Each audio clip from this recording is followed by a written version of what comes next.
Hello. It's getting close to about 12:30, so I think we're going to go ahead and get started here. Before we get going, we'll just do some brief introductions.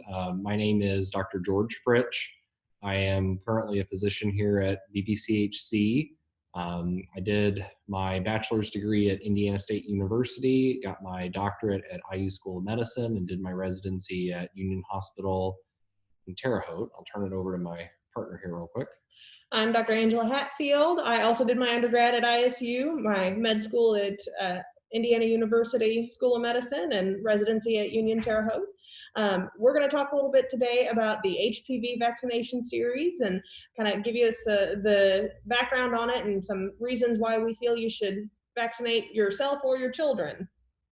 Yeah, so kind of before we get into the vaccine itself, I'd just like to talk a little bit kind of about what HPV is and why this is kind of a big deal. So HPV is an abbreviation for human papillomavirus. So it's a virus that has been shown to cause some changes in cells, which if kind of left untreated or unnoticed over time can potentially cause people to develop cancer. So HPV kind of related cancers have been indicated in a lot of cancers of the reproductive systems in both men and women, as well as several different head and neck cancers as well. So that's kind of why we feel as though it's really critical for people to be vaccinated against this virus to kind of prevent these cancers on down the road. So I'll turn it over to Dr. Hatfield here for kind of an explanation about the vaccination itself. So the vaccine is either a 2 or 3 shot series that vaccinates against the 9 most common forms of this virus. There are literally hundreds of different HPV viruses, but there are only certain ones that we have found to be the most common causes of cancer or anogenital warts. And so these are the ones that we've selected to create a vaccine to protect against. The vaccine series under the age of 15 is recommended for 2 doses. We generally recommend starting this around age 11 to 12, but we can start it as young as age 9. And it's recommended that anyone up to age 26 have a catch-up series if they have not received this series.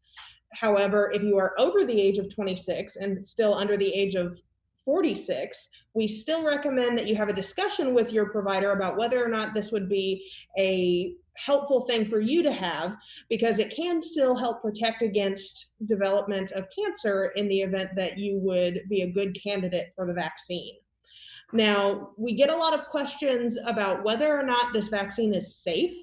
This vaccine is as safe as any other vaccine that we give, meaning that it has the same rates of side effects as far as local reactions. It has the same rates of other more rare reactions, such as Guillain-Barré or anything like that. There's no evidence that it has any higher risk of neurological side effects. There's no evidence that there's any risk of fertility issues later in life for people who have received this vaccine series. There are always the possibility for side effects, especially where the vaccine was given. And typically after any vaccine is given, you may have some body aches or low-grade fever in the next day or 2, but it's typically not anything that's lasting or permanent.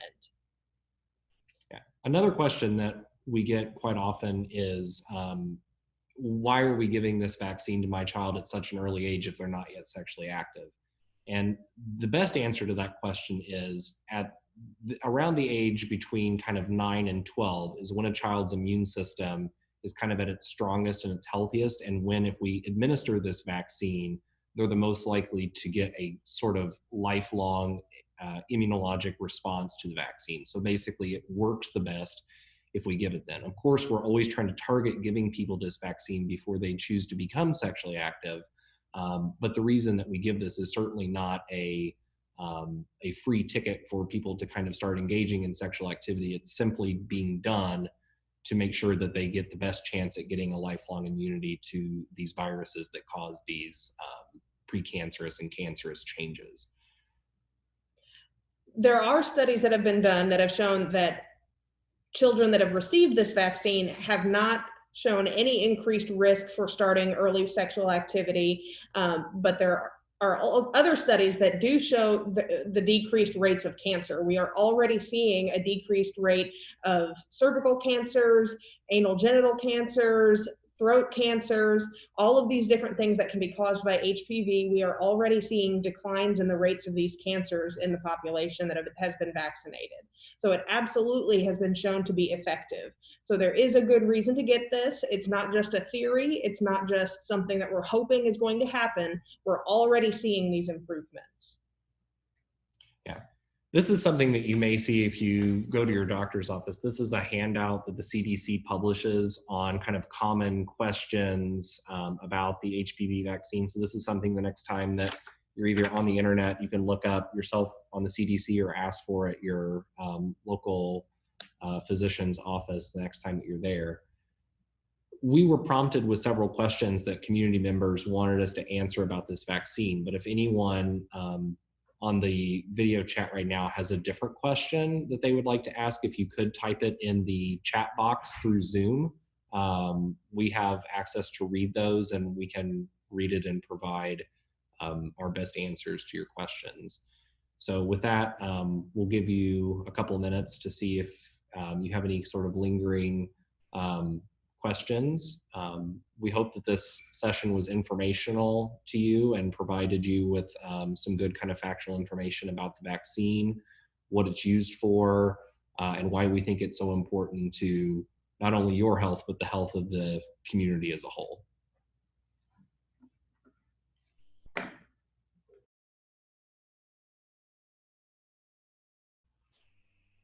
So we did just receive a question, and I'll read it aloud in case everyone can't see it. It says, I did join a few minutes late, so you might have already discussed this, but I was interested in the history of how, when the vaccine originated and the changes that have come about over recent years.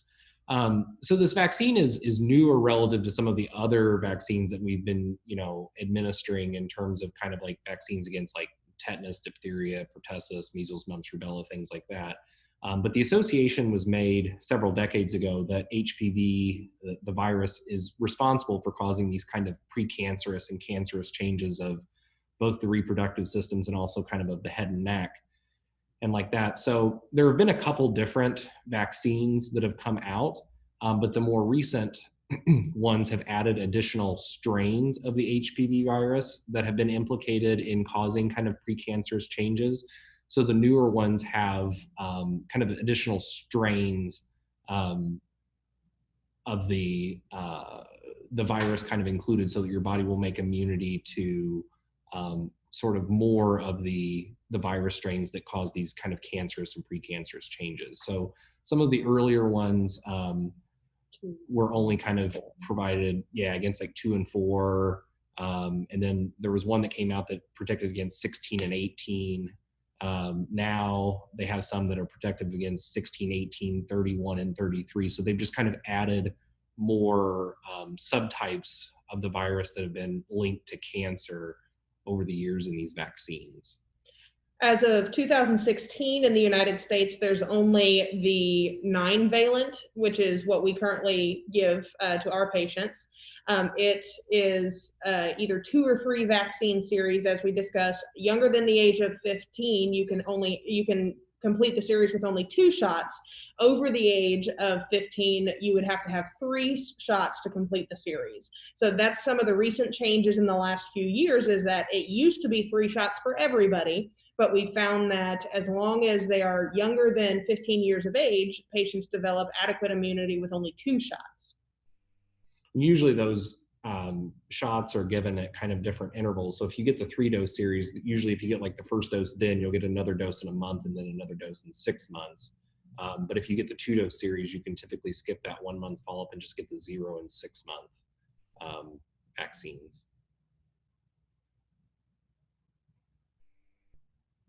So follow-up question that was, I know the original vaccine was aimed towards females and then males added in. Was that because of lack of research in males at first?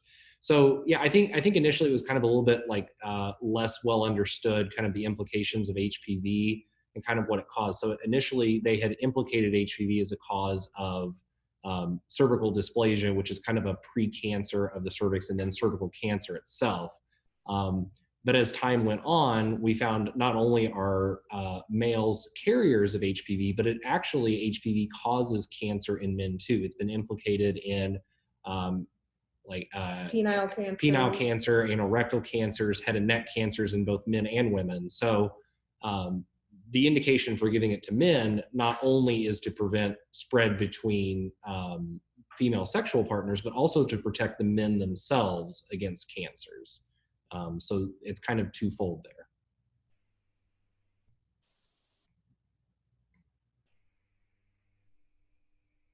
You're welcome.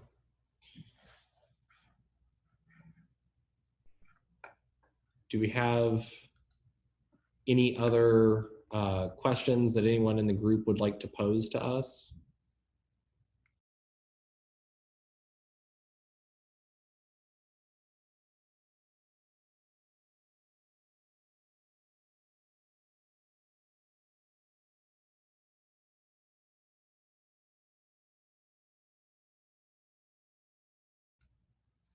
Okay, well, with that, we thank you very much for your time and attention and for taking time out of your day to listen to this. We hope that what we were able to share with you today was informative.